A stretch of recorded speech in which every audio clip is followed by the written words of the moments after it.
Father, would you be with us this morning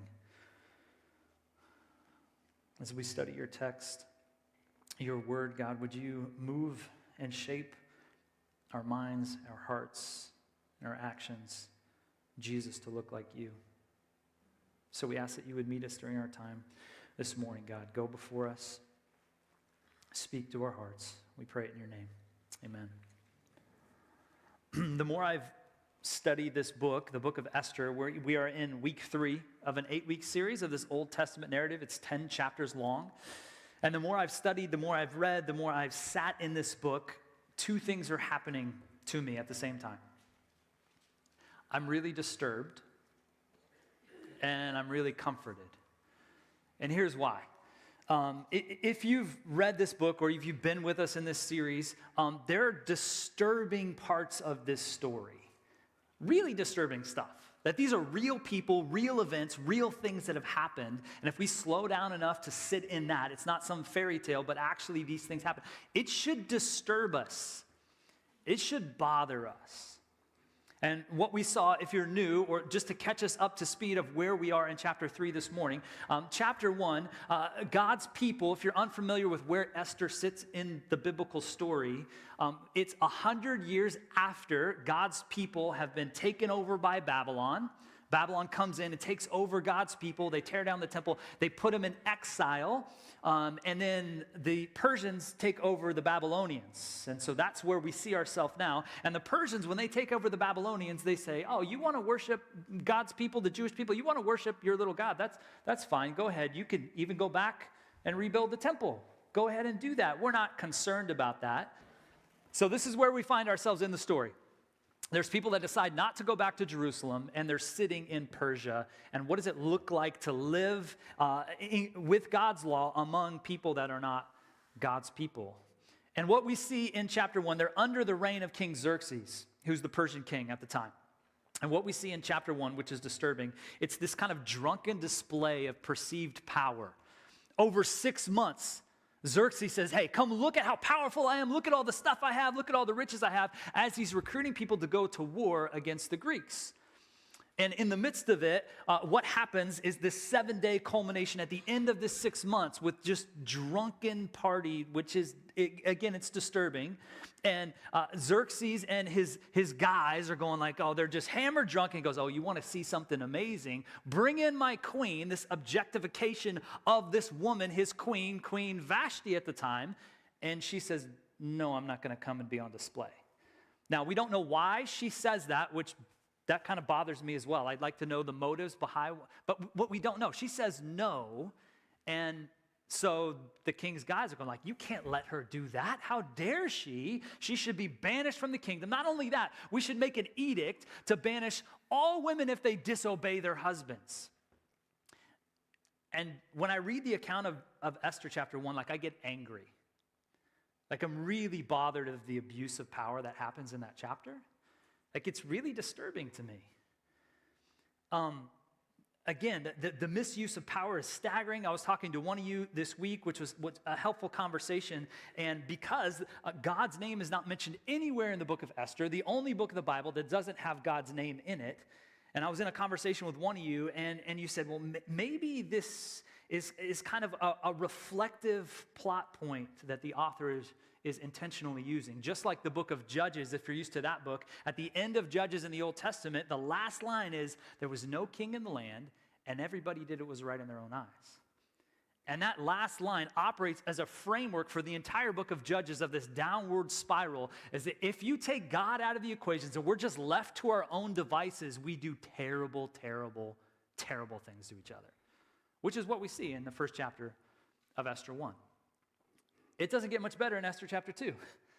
Because what happens is there's 4 years that pass between that moment. King Xerxes goes and he fights against the Greeks in the Battle of 300. He loses. He comes back. He's kind of licking his wounds. And his advisors around him that are just foolish, that don't worship God, go, oh, this will make you feel better. You need a new queen. And so they go, yeah. So the objectification of women continues, where King Xerxes has this like really demented version of The Bachelor, where he's going to bring these women in and they're going to choose one. And that's where we get introduced to Esther. And We see even in the text in chapter 2, her backstory is already tragic. She's an orphan. Her cousin Mordecai takes her in. And the text says because of her beauty and because she pleases the king, she wins the spot. She is now the queen of Persia. But in the midst of that, Mordecai, her cousin, tells her, like, listen, don't tell him you're Jewish. You need to hide your Jewish identity. And again, we don't know why he does that.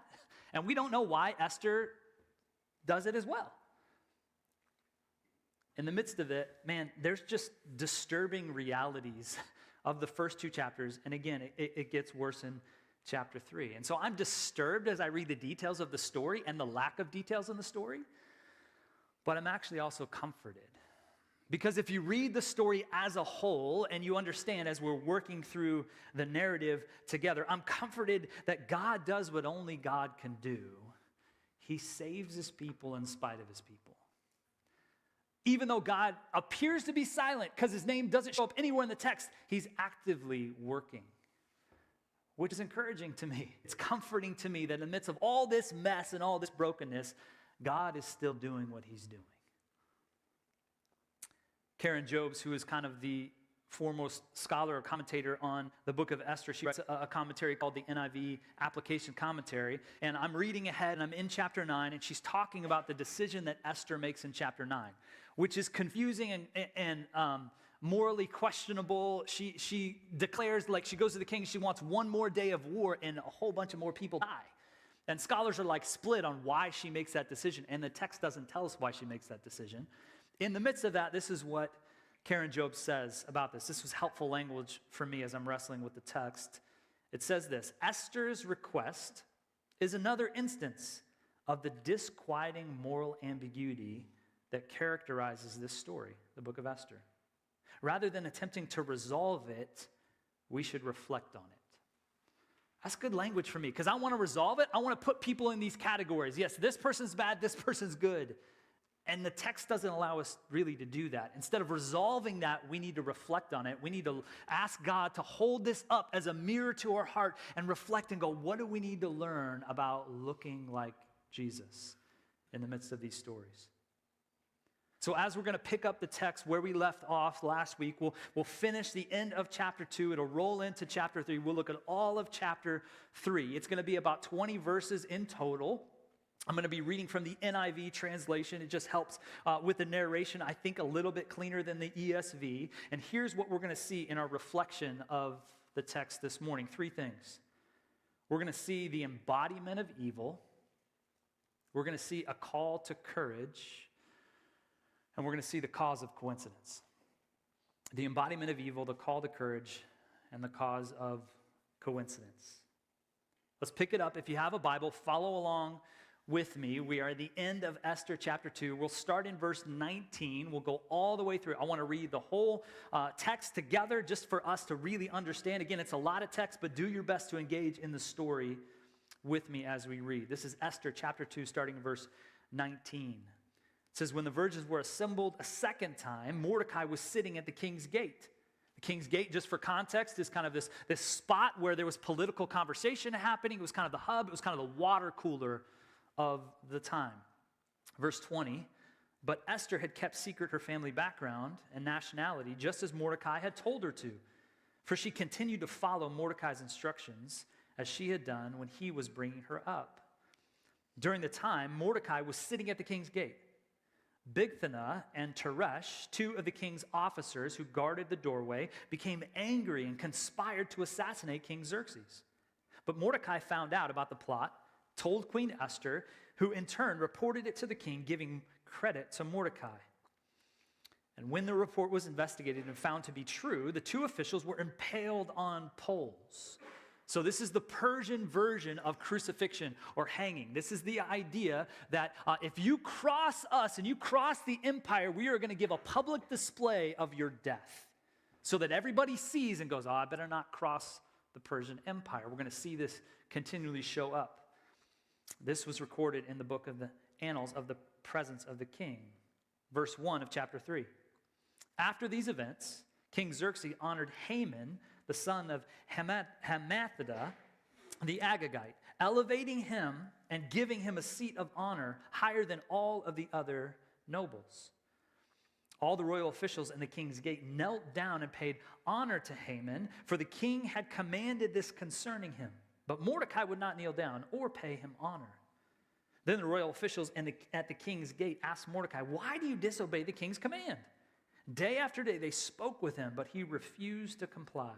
Therefore they told Haman about it to see whether Mordecai's behavior would be tolerated, for he had told them that he was a Jew.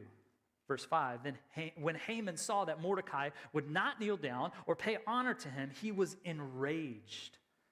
Yet having learned who Mordecai's people were, he scorned the idea of killing only Mordecai. Instead, Haman looked for a way to destroy all of Mordecai's people, the Jews, throughout the whole kingdom of Xerxes. Verse 7, in the 12th year of King Xerxes, in the first month, the month of Nisan, that is Pur, that is the lot, was cast in the presence of Haman to select a day and month, and the lot fell on the 12th month, the month of Adar. Just so you know, in verse 7, what we see is this is the 12th year of King Xerxes. So Esther now at this point has been queen for 5 years. So it's another kind of fast forward in the text. That time has happened, that Haman has been plotting for a while for this thing to take place.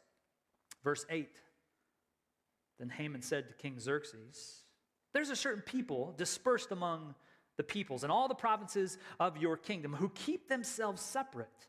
Their customs are different from those of all the people. They do not obey the king's laws, and it is not in the king's best interest to tolerate them. If it pleases the king, let a decree be issued to destroy them, and I will give 10,000 talents of silver to the king's administrators for the royal treasury." Verse 10, so the king took his signet ring from his finger and gave it to Haman, son of Hammedatha, the Agagite, the enemy of the Jews. "Keep the money," the king said to Haman, "and do with the people as you please." Verse 12, then on the 13th day of the first month the royal secretaries were summoned. They wrote out in the script that each province in the language of each people of Haman's orders to the king's satraps, the governors and the various provinces of the nobles of the various peoples. They were written in the name of King Xerxes himself and sealed with his own ring.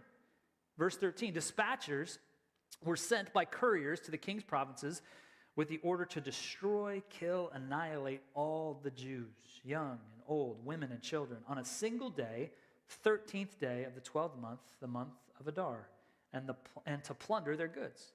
A copy of the text of the edict was issued as the law of every province and made known to the people of every nationality so they would be ready for that day. That day is going to be like 11 months from the day that this edict gets written. So there's time that's going to happen before this actually happens. Verse 15, the couriers went out, spurred on by the king's command, and the edict was issued to the citadel of Susa. That's the capital of Persia.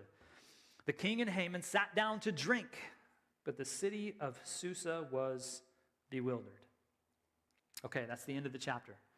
Let's look at 3 reflections from this narrative from the text. The first is this, the embodiment of evil. The embodiment of evil. And we see this embodiment in 2 forms. There's an active evil and there's a passive evil that we see here in the characters in the text. The first is the active evil. That's the character of Haman. He seems, in the whole book of Esther, he seems to be the only one that's actually not integrated. There's not good and bad. He seems to be all bad in the midst of this story. And there's an active evil against him. So who is Haman? The text gives us a clue, even how he gets introduced in the first verse. He is an Agagite. So the original readers would have picked up on this. They would have understood it. They would have heard it. We might need to do some cultural understanding because an Agagite is somebody in the line of King Agag. And he was the king of the Amalekites. If you know anything about the Amalekites, in the first time they show up in the Bible is in Exodus 17. God's people have been rescued from their bondage in Egypt, enslaved. They come out, they're going towards the promised land, and these Amalekites come and they attack them in a ruthless way. And God is saying, you need to wipe them out. And then what we see in this king, in 1 Samuel chapter 15, God's people have a king named Saul. And God tells Saul directly, you need to take out all the Amalekites. And if you know the story, Saul just like halfway obeys. He doesn't take everybody out. And he keeps, who does he keep? He keeps the king, King Agag. He keeps him, he keeps some other stuff. And that's actually when Saul it actually gets stripped of his throne from the prophet Samuel, comes and says, you disobeyed the Lord. And so what the text is doing, even by putting Haman up front, is it's creating this tension because the Agagites and specifically the Amalekites, they hated the Jewish people. And the Jewish people didn't like them. There's a long-running history of tension. And what we see in Haman, what we'll really see in chapter 6, we'll double down. He's motivated by his pride. He's motivated by this idea of power. And he's motivated by this kind of like this idea of racial ideals.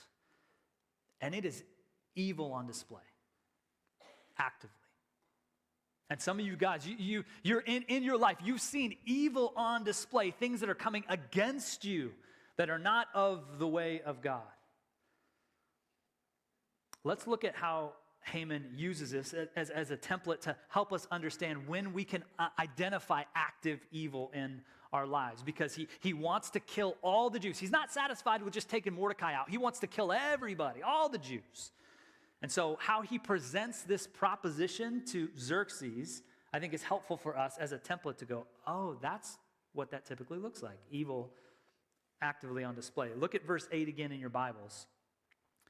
Again, it just says, Haman said to the king, there's a certain people dispersed among the peoples in the provinces of your kingdom who keep themselves separate. Their customs are different from those of other people, and they do not obey the king's laws, and it is not the king's best interest to tolerate them. Let's just look at that one verse and see how Haman uses it as this proposition. Because what we see are four things in this one verse. The first thing we see is he starts with truth. Haman starts with truth with the king. He says, man, there's this group, they're dispersed, and they're scattered, and that's true about the Jewish people. He starts with the truth, and then he moves to this half-truth. He says their customs are different, which is somewhat true, but also not true. It's a half-truth. He moves from truth to half-truth to this exaggerated truth. He says, who do not obey the king's laws. Now, Mordecai is not obeying the king's law because he's not bowing down to Haman. That's true. But he's exaggerating on them. None of them obey the king's laws, which is this kind of exaggerated, blown out of proportion truth. So he moves from a truth to a half-truth to an exaggerated truth to a lie. He says at the end, man, it's not in the best king's interest to tolerate them. We kind of need to wipe them out. And have you seen that pattern happen with active evil?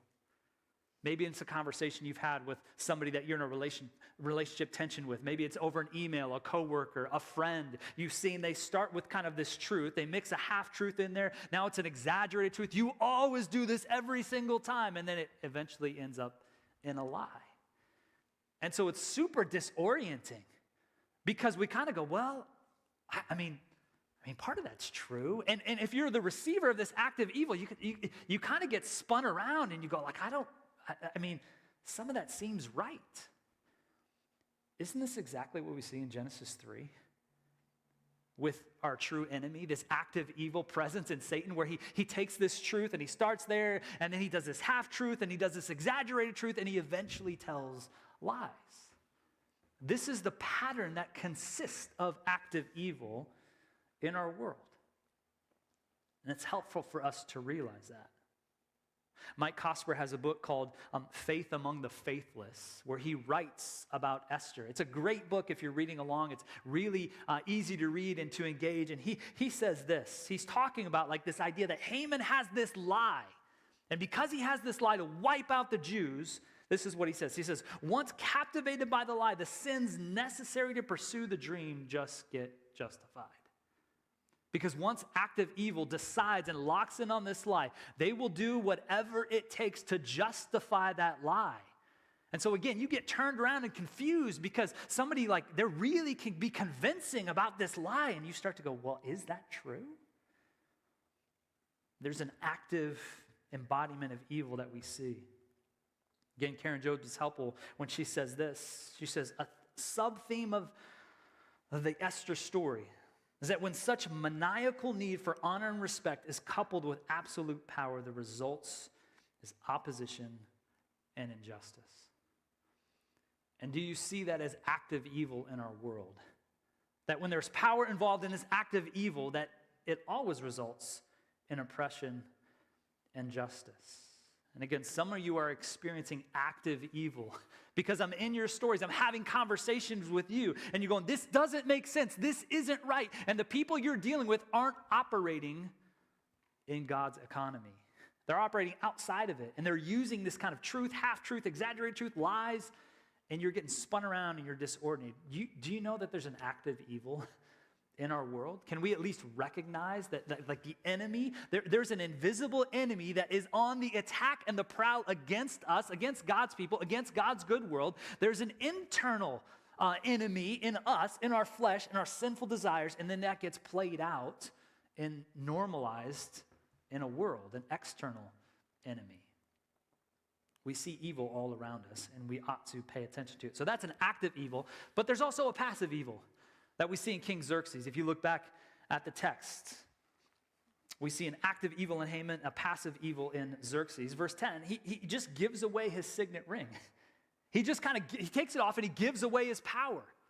He's not holding his responsibility well. He's going, well, whatever you say, Haman. And then in verse 11, he says, do with the people whatever you want. He's not leading well. He's not caring for his people well. He's just giving over to this active evil that's overwhelming him in the moment. And when active evil goes with passive evil, typically the active evil will take over, but the passive evil, you're still held responsible. I mean, isn't this what we see again in Genesis chapter 3? Adam and Eve, God's creation, they have this responsibility with them to be a part of God's good creation, to steward the cultural mandate, to do great things. And then this active evil comes into the conversation, comes into the narrative, and then they just passively kind of hand off by disobeying and eating this fruit, being tricked into believing what's the enemy is saying is true. And some of us, before we come into our relationship with Jesus, we would go, well, we're not in that active evil category. Like, we're not killing people. We're not Hitler. That's always the thing that gets compared to Hitler. We're not Hitler, right? Actually, Haman gets compared to Hitler all the time because of actually what they're trying to do and wipe out the Jews and their tactics. But we go, well, we're not Hitler. We're trying to be good people. The problem is, before we give our lives to Jesus and we get covered in our evil, we're still a part of the problem. We're still passive recipients. We still give away things, and we give away our heart, and we have problems in the midst of our evil. We are a part of the problem, and we need saving. Well, we see in this text that there, again, is an embodiment of evil both around us and in us. And so there's a call to courage. And that's what we see in the character of Mordecai, this next phase as we look far at. Well, why does Mordecai not bow in this text? This is interesting because, again, in our Bibles, we have chapter separations, right? There's chapter 2, chapter 3. The original text, it doesn't have those separations. So when the original people read this, they would read chapter 2, and it would just flow right into chapter 3. We have kind of a natural break, and so we kind of, in our own compartmentalized brains, do that. But if you go back to the end of 2, what's happening in the story?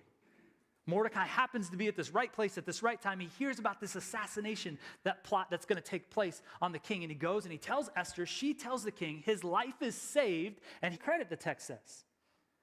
So everybody that would be reading this story, the natural next thing that would happen because of the culture, you just saved the king's life. Do you know what? You're going to get promoted.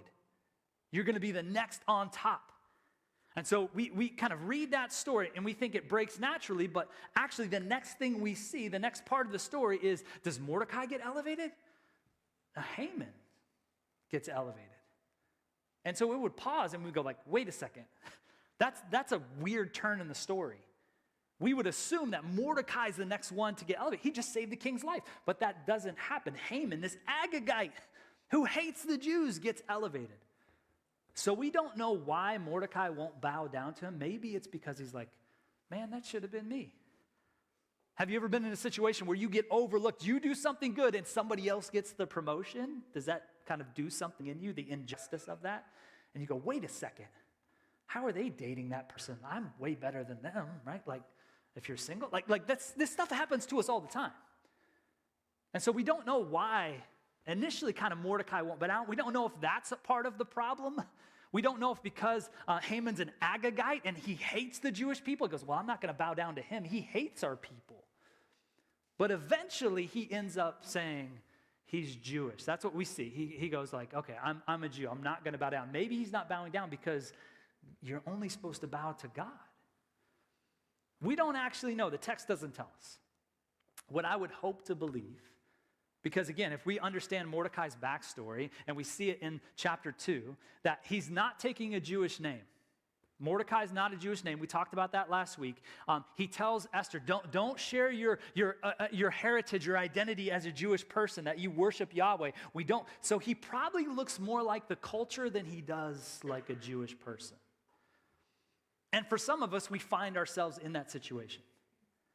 If people around you had a conversation about you, would they say that you follow Jesus? Do they know, oh, well, I know they go to church or whatever, but they're just like everybody else? Do you look more like the culture or do you look more like Jesus? Because some of us are kind of caught in between. We're kind of compromised. We're in this culture and we go like, well, I don't want to look like a weirdo. My faith is private. People don't need to know that. And I'm going to do my best to go to church on Sunday and follow Jesus. But my coworkers don't need to know that. My family doesn't really need to know that. I don't want to be put in this box. And so maybe you're a little bit like Mordecai and you're not really following Jesus outwardly.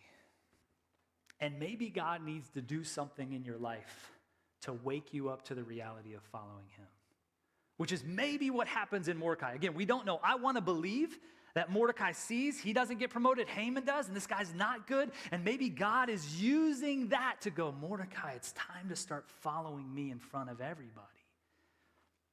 But there's a call to courage. There's a call for Mordecai to be courageous. And again, you even look in the text and the guards are going like, why don't you bow down to him? Like, this doesn't make sense to us. And for some of us to really follow Jesus, it's not going to make sense to other people. Like, wait a second, you're not sleeping with your boyfriend? You're not sleeping with your girlfriend? Why aren't you doing that? Like, that doesn't make any sense. Oh, you're not going to cut the corner to get their promotion? Like nobody's going to know. Like, I don't understand why you would do that. Why wouldn't you move in with your fiance? It's going to save money. And you go, no, I'm not going to do that because that wouldn't be in line with what God has for me. It would be disobeying him.